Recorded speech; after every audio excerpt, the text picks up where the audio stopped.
तो आज निफ्टी के अंदर आपको ठीक है बुलिश बंद हुआ, ये लगभग आधे परसेंट से ऊपर इसने क्लोजिंग दी बुलिश, बट कोई एक अच्छा मूव या फिर आप बोले कि ट्रेडेबल मूव आपको देखने को नहीं मिला। निफ्टी जो आपके पहले आर के अंदर आपको जो मूव आया था, वही मूव आपको उसी रेंज में आपको पूरे दिन निफ्टी ट्रेड करता हुआ दिखा। बट अगेन साइन अच्छा है, आपको एक अच्छी पॉजिटिव क्लोजिंग देखने को मिली है। हम लोग अब बात करेंगे कि कल आपके लिए निफ्टी बैंक निफ्टी के अंदर क्या इंपॉर्टेंट सपोर्ट रेजिस्टेंस हो सकते हैं। बजट से पहले का वीक है, तो आपको वॉलिटिलिटी देखने को मिलेगी। आज भी आपने नोट किया होगा कि कई स्टॉक्स ऐसे होंगे कि जिसके अंदर आपको बजट से पहले पोजीशनिंग आते हुए दिखी होगी, जैसे जो आपके डिफेंस के स्टॉक्स है, बीएल हो गया, एचएल हो गया, पारस हो गया। तो इन स्टॉक्स के अंदर आपको आज देखा होगा कि आपको अच्छी खासी बाइंग देखने को मिली है। एंड ये और कुछ नहीं है, ये आपका क्या है कि बजट से पहले, क्योंकि बजट में बहुत अच्छी पॉसिबिलिटी है कि डिफेंस को लेके और कुछ आपको अनाउंसमेंट मिल सकती है। तो उसके लिए आपको आज के दिन ही यहाँ पे पोजीशनिंग होती हुई दिखी है। एंड ऐसे आपको आने वाले दिन में कई सेक्टर्स के अंदर और पोजीशनिंग, इंफ्रा से रिलेटेड सेक्टर के अंदर, रियल्टी से लेके इन स्टॉक्स के अंदर आपको एक पोजीशनिंग होती हुई मार्केट के अंदर दिख सकती है, राइट। तो हम लोग उसके बारे में भी बात करेंगे। आज 3 स्टॉक्स मेरे रडार में है, मेरी वॉच लिस्ट में है। उसके बारे में मैं आपको बताऊंगा कि भाई उसमें आपको किस तरीके की लेवल्स पे ध्यान देना है, एंड कल के लिए आपको उसमें क्या इंपॉर्टेंट लेवल्स रहेंगे।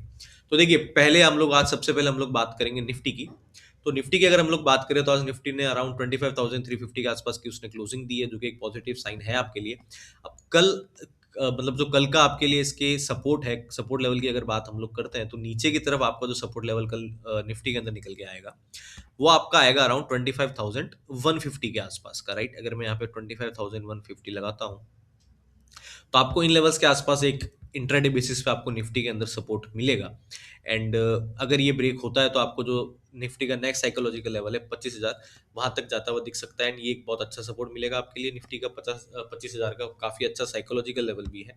एंड अगर रेजिस्टेंस की बात करें, तो ऊपर की साइड आपको जो रेजिस्टेंस मिलेगी, वो आपको मिलेगी इस जोन में।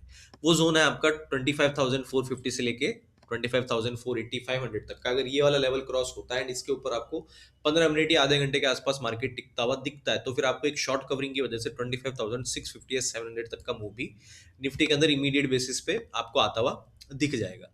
तो जो हमारा लेवल कल फोकस के लिए रहेगा ऊपर की तरफ, वो रहेगा 25,450 से 500 का लेवल। इसके ऊपर आपको 25,650 से लेके 700 तक का मूव निफ्टी के अंदर आपको देखने को मिल सकता है। तो स्ट्रेटेजी आपकी सिंपल यही होनी चाहिए कि बाय ऑन डिप्स का ध्यान रखिए, जब तक निफ्टी आपका 25,150 के ऊपर होल्ड कर रहा है, राइट। जब तक 25,150 के ऊपर है, इन लेवल्स के ऊपर है, तब तक हम लोग बाय ऑन डिप्स की स्ट्रेटेजी यूज कर सकते हैं। इसका अगर ये वाला लेवल ब्रेक होता है 150 का, तब हम लोग थोड़ा सा वेट एंड वॉच की स्थिति में आ जाएंगे, क्योंकि 25,000 का लेवल फिर आपके लिए ओपन हो जाएगा।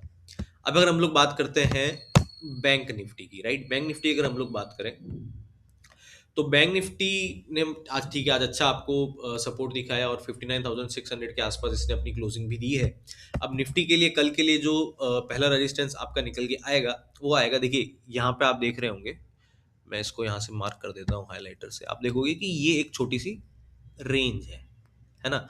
अब हमको बैंक निफ्टी में क्या करना है, हमको इसी रेंज को पकड़ के चलना है। अब इंट्राडे बेसिस पे अगर इस रेंज का ब्रेकआउट होता है, जो कि आपका अराउंड होगा 59,700 के ऊपर, अगर 59,700 का लेवल ब्रेक होता है ऊपर की तरफ बैंक निफ्टी में कल, तो आपको एक इमीडिएट बेसिस पे 60,000 तक के लेवल का मूव देखने को मिल सकता है।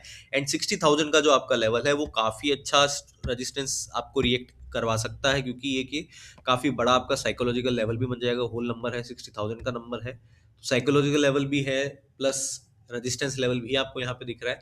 अगर ये वाला क्रॉस होता है, फिर आपको 60,200 से लेकर 250 तक का मूव निफ्टी बैंक निफ्टी में देखने को मिल सकता है। नीचे की बात करें, तो नीचे अगर इस रेंज का ब्रेक डाउन होता है आपका 59,240 का, देन अगेन नीचे आपको फिर एक और साइकोलॉजिकल लेवल है, वो है आपका 59,000 का।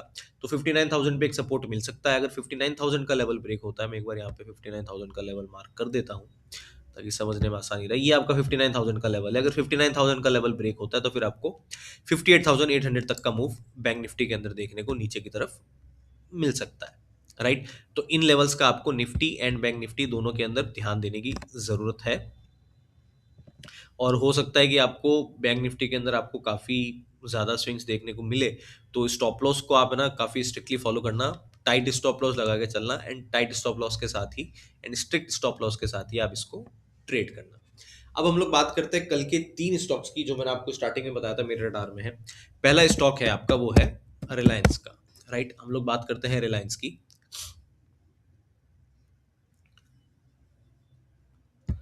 ये आपका रिलायंस का स्टॉक है एंड अगर हम लोग यहाँ पे देखें रिलायंस के अंदर, राइट, तो आप ये देखोगे कि आपको काफ़ी दिनों से यहाँ पे एक छोटा-सा कंसोलिडेशन देखने को मिल रहा है ना? अब इसमें जो लेवल आपके लिए निकल के आएँगे रिलायंस के अंदर जो आपके लिए लेवल निकल के आते हैं, वो आते हैं अगर आपका 1400 का लेवल ब्रेक होता है, राइट? 1400 के ऊपर आपको एक बार खरीद करने की ज़रूरत है। अगर 1400 का लेवल ब्रेक होता है आपका, देन 1400 के ऊपर एक बाय पोज़ीशन या लॉन्ग पोज़ीशन बनाई जा सकती है, जिसका स्टॉप लॉस आपका 15-20 रुपए आप नीचे रख लीजिए। आप 1380 या 1385 के आसपास का आप स्टॉप लॉस रख सकते हैं एंड आपका जो टारगेट निकल के आता है उसके लिए, वो निकल के आता है फिर 1440 या 1450 तक का, राइट? मैं यहाँ पे मार्क करता हूँ। देखिए 1440 आपका लेवल यहाँ पे आ जाएगा। 1440 का आपका एक पहला टारगेट होगा इस वाले का एंड अगर ये वाला लेवल भी ब्रेक होता है तो फिर आपको 1450 तक का भी मूव रिलायंस के अंदर देखने को मिल सकता है। तो इंपॉर्टेंट लेवल जो कल के लिए ध्यान देने वाला है वो है आपका 1400 का। 1400 के ऊपर अगर रिलायंस जाता है तो फिर आपको एक दो दिनों के अंदर इसमें 1440 तक, मतलब 1440 तक, या फिर वो वाला लेवल ब्रेक होने पे 1450 तक का मूव आपको रिलायंस में देखने को मिल सकता है। जो सेकंड हमारे रडार में कल स्टॉक है वो है आपका हिंदुस्तान पेट्रोलियम का, राइट? हिंदुस्तान पेट्रोलियम की अगर हम लोग बात करें तो हिंदुस्तान पेट्रोलियम में आप देखोगे, मैं इसका यहाँ पे आपको डेली चार्ट दिखाता हूँ एंड यहाँ पे हम लोग लगाते हैं मूविंग एवरेजेस। तो अब यहाँ देखो अब क्या हो रहा है, निफ्टी ने भी अभी क्या किया है कि अपनी मूविंग एवरेज जो 200 डेज मूविंग एवरेज है उसके आसपास आगे कंसोलिडेट करना चालू किया एंड उसके बाद आपको दिख रहा है कि वो थोड़ा सा बुलिशनेस की तरफ या थोड़ा सा एक बुलिश सेंटीमेंट मार्केट में आपको धीरे धीरे बनता हुआ दिख रहा है। सेम चीज मेरे को दिख रही है हिंदुस्तान पेट्रोलियम में। हिंदुस्तान पेट्रोलियम में क्या हुआ है कि यहाँ पे आया, यहाँ पे इसने इसका सपोर्ट लिया ना, आज आप देखोगे कि 200 डेज मूविंग एवरेज के ऊपर भी इसने क्लोजिंग दी है।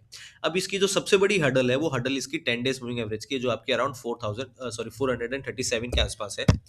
तो अगर हम लोग इसको आर्ली चार्ट में देखें तो मैंने ये एनालाइज किया है कि अगर आपका 438 का लेवल ब्रेक होता है हिंदुस्तान पेट्रोलियम एचपीसीएल के हिंदुस्तान पेट्रोलियम के अंदर, तो फिर आपको एक ऊपर की तरफ मूव देखने को मिलेगा जिसमें पहला आपका टारगेट होगा 444 का एंड देन उसके बाद जो नेक्स्ट लेवल निकल के आएगा वो आएगा आपके लिए 450 का। तो अगर आपका 438 का लेवल एचपीसीएल हिंदुस्तान पेट्रोलियम के अंदर क्रॉस होता है तो फिर आपको 450 तक का मूव देखने को एक दो दिनों के अंदर आपको आसानी से मिल सकता है। तो फोकस किस पे रखना है हमको रखना है 438 के लेवल पे। स्टॉप लॉस की बात करें तो स्टॉप लॉस आप ये जो आपका जो स्विंग लो है ये वाला, इसके नीचे का रख सकते हैं, अराउंड 426 के आसपास का आप स्टॉप लॉस रखें एंड इस मूव को आप कैरी कर सकते हैं। तो थर्ड स्टॉक हमारे रेडार में है, थर्ड स्टॉक है आपका एचएएल, राइट? आप यहाँ पे देखोगे कि एचएएल के अंदर भी आपको आज एक काफी अच्छा मूव देखने को मिला था। अगर मैं आपको इसका डेली चार्ट दिखाऊं एचएएल का, तो डेली चार्ट पे आप एचएएल में देखोगे कि इसने अभी एक में मूविंग एवरेजेस आपकी हटा देता हूं, तो आप ये देखोगे कि यहाँ पे इसने एक रेजिस्टेंस का ब्रेकआउट भी दिया है आज एंड उसके ऊपर आपको एक काफी अच्छी क्लोजिंग दी है इसने, राइट? काफी बुलिश क्लोजिंग दी है, लगभग 6.5% की इसने ऊपर मूव दिखाया एंड उसी के ऊपर आपको आज क्लोजिंग मिली है। तो अब इसमें एचएएल के अंदर आपको क्या करना चाहिए, आपके लिए जो इंपॉर्टेंट लेवल रहेगा एचएएल के अंदर वो आप देखिए, यहाँ पे आर्ली चार्ट लगाता हूं मैं, कि देखिए या तो एचएल आपको 4500 से लेके 4460 तक के लेवल के बीच में अगर आता है, इस जोन में आता है आपका, तब इसमें बाय ऑन डिप्स की स्ट्रेटेजी यूज की जा सकती है। मैं यहाँ पे आपको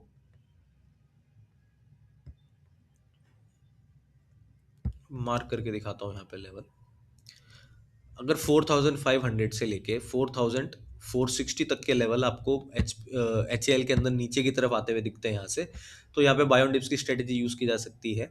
या फिर अगर आपका जो आज का हाई है वो जो लेवल है आपका 4640 का, अगर वो ब्रेक होता है, राइट? अब इस लेवल को ब्रेक होने की बात क्यों मैं कर रहा हूँ, क्योंकि यहीं पे आप देखोगे कि एग्जैक्ट इसी पॉइंट पे आपकी 200 डेज मूविंग एवरेज भी है। तो 4640 का लेवल अगर ऊपर की तरफ ब्रेक होता है तो आपको एचएल के अंदर और अच्छा मूव या और एक अच्छा बुलिश मूव आपको देखने को मिलेगा, जो आपकी प्राइस को, एचएल की प्राइस को 4700 से लेके 4820 तक आपको लेता हुआ जाएगा। तो हमारे पास दो लेवल क्या क्या है ध्यान देने के लिए, नीचे की तरफ अगर एचएल आपका कल के दिन में या आने वाले दिनों में 4460 से लेके 500 तक के लेवल की तरफ आता है तो बाय ऑन डिप्स